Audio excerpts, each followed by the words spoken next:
हनुमान जी, पवन पुत्र हनुमान, भगवान राम के परम भक्त हैं। वे शक्ति और भक्ति के अवतार माने जाते हैं। हनुमान जी का जन्म अंजनी माता और केसरी राजा के घर हुआ था। हनुमान जी को वायु देवता का अंश माना जाता है। हनुमान जी बचपन से ही नटखट और शक्तिशाली थे। सूर्य को फल समझकर निगलने की घटना तो बहुत प्रसिद्ध है। हनुमान जी ने अपने भक्तों की रक्षा के लिए कई बार अपनी शक्ति का परिचय दिया है। रामायण में हनुमान जी का अहम योगदान है।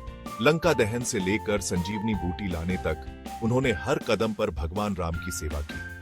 हनुमान जी की भक्ति और समर्पण की मिसाल आज भी दी जाती है। हनुमान जी अमर हैं और आज भी अपने भक्तों की रक्षा करते हैं। उनकी पूजा संपूर्ण भारत में श्रद्धा और भक्ति के साथ की जाती है।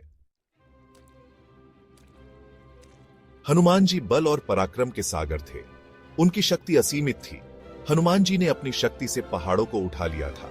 समुद्र लांघकर लंका जाना उनके लिए साधारण कार्य था। हनुमान जी को अनेकों सिद्धियां प्राप्त थीं। वे आकार छोटा या बड़ा कर सकते थे। आकाश में उड़ने की क्षमता भी उनके पास थी। शत्रुओं का नाश करना उनके लिए बाएं हाथ का खेल था। हनुमान जी के शरीर पर किसी भी अस्त्र शस्त्र का प्रभाव नहीं होता था। वे अजय योद्धा थे। हनुमान जी की एक हुंकार से पूरी सेना कांप उठती थी। भगवान राम के प्रति उनकी भक्ति अटूट थी। यही भक्ति उन्हें असीम शक्ति प्रदान करती थी।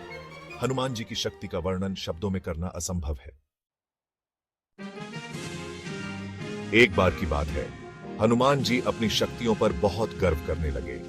ऋषि मुनि चिंतित हो गए। उन्होंने सोचा कि हनुमान जी का गर्व उन्हें अहंकार की ओर ले जाएगा। सभी ऋषियों ने मिलकर हनुमान जी को एक श्राप दे दिया। इस श्राप के कारण हनुमान जी अपनी सारी शक्तियां भूल गए। अब वे एक साधारण वानर की तरह जीवन बिताने लगे। हनुमान जी अपनी शक्तियां भूलकर बहुत दुखी थे। उन्हें समझ नहीं आ रहा था कि अचानक उनके साथ ऐसा क्या हो गया।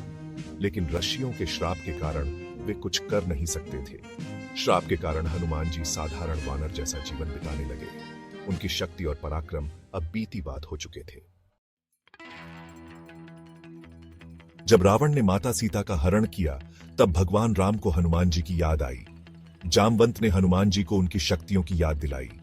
जामवंत के वचनों से हनुमान जी को अपनी शक्तियों का स्मरण हो गया। वे फिर से शक्तिशाली बन गए। हनुमान जी ने समुद्र लांघकर लंका में प्रवेश किया और माता सीता की खोज की। हनुमान जी ने रावण का घमंड चूर कर दिया। उन्होंने पूरी लंका में आग लगा दी। हनुमान जी की शक्ति को देखकर रावण की सेना में भगदड़ मच गई। इस प्रकार हनुमान जी ने अपनी शक्तियों को फिर से पहचाना और भगवान राम की सेवा में लग गए। हनुमान जी की कहानी हमें सच्ची भक्ति और समर्पण का महत्व समझाती है।